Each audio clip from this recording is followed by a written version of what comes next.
Hi everyone, we are the Cabrals, and our hackathon project is Chasing Local Realism with Qiskit. Our team is composed by 5 members, and we are currently studying at the University of Concepcion from Chile. The motivation behind this project is inspired in the Nobel Prize in Physics of this year, in which Aspect, Clauser, and Zeilinger were awarded for experiments with entangled photons establishing the violation of Bell inequalities. The main concept here is the famous entanglement, which is a quantum feature that arises when two or more particles exist in a shared state, regardless of how far they are.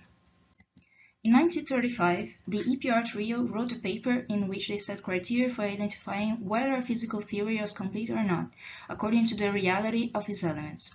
EPR rejected the idea that measurement of a particle in an entangled pair could affect the state of another particle distant from the first one. They conclude that the particle in question must be described by a complete quantum formalism. Thus, there will be a reasonable description or a local reality of the world. In order to achieve this, they argue that quantum mechanics should be supplemented by additional variables. These additional or hidden variables were to restore the causality and locality. In 1964, John Bell showed that if measurements are chosen correctly for a given entangled state, statistics cannot be explained by any theory of local hidden variables, and that there must be correlations that go beyond the classical domain. Suppose that there are two systems in which of them two measurements are made and generate an output 1 or minus 1. There are correlations between the two systems. In this case, we have a locality correlation. Because of the realism assumption, all observables have a definite value regardless of the measurement. In this case, it implies that modulo of S will be equal to and noise will only decrease this value. In 1969 was derived the CH-SH inequality, which gives us that the value of S should be less or equal than 2. However, in fact, this is more than 2. This implies that previous assumptions must not be valid, and this is one of the most counterintuitive ideas to be accepted in the quantum world. Our goal here is to create a Qiskit package that allows users to both create the quantum circuits necessary to characterize a Bell inequality and also evaluate if it violates or not the desired Bell inequality. First, we need to define our variables to use our package. First is the quantum circuit of our initial state. Second are the matrix of our observables, where each row corresponds to a qubit. Third, the probability coefficient of the Bell inequality. For example, for the CH-SH inequality, the matrix containing that coefficient is that in the right, where each row corresponds to one expectation variable. Finally, the classical limit S. For CH-SH inequality, S is equal to 2. The implementation is as follows.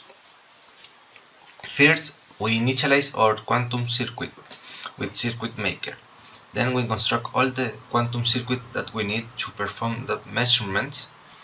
Then, as usual, we call all the system functions, and finally we call the result and evaluate that if the Bell inequality was broken or not with the witness function. Non-local games are a good example to show how quantum entanglement can help us to get better results than classical strategies to win those games. To this, let's see how to play the CH-CH game. We have one referee and two players that cooperate with each other to complete the game. The referee sends to both players one bit, and as an answer, the player returns to the referee another byte. If the break the gauge function is 1 for the bit sent by the referee and the players, then they win the game, or lose otherwise.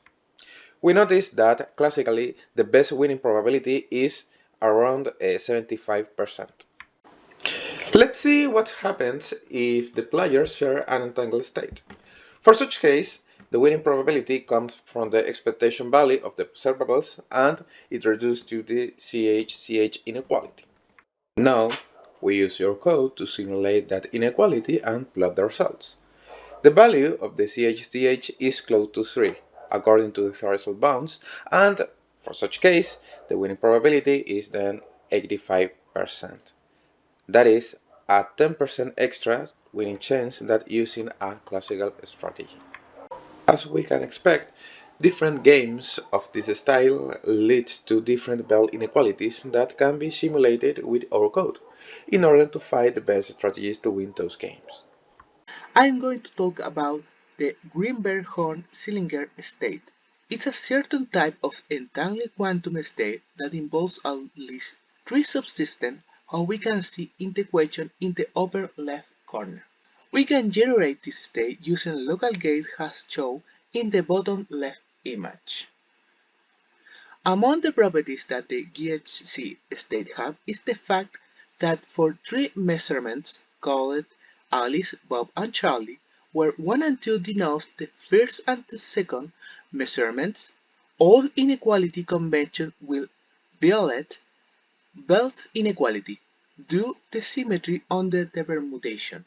Finally, some of the applications of the GHZ state are using tripartite GHZ state for partial quantum error detection, quantum teleportation, and finally superdense coding protocols.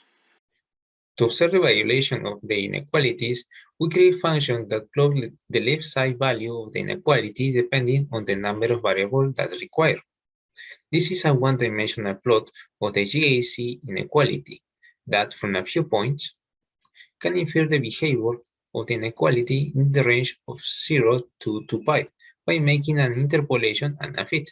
In addition, the classical limit is represented as a red horizontal line, which is overcome by the inequality in these zones.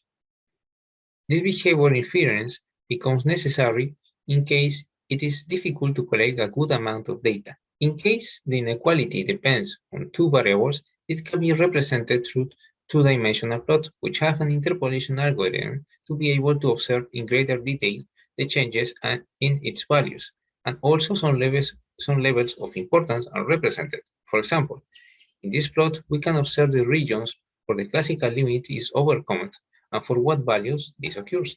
In the near future, we think that our project could include a function to obtain data in a simulated or experimental way on IBM servers. Also, we could generate three-dimensional density plot in case inequality depends on three variables. We could also include better handling of input variables, so you can just enter a list of the angles you want to vary while keeping the other constant. Further big changes would be to include a function that interprets a combination of expectation values to the representation in probabilities, and the use of package like TRIRA to study inequalities involving Q-trees.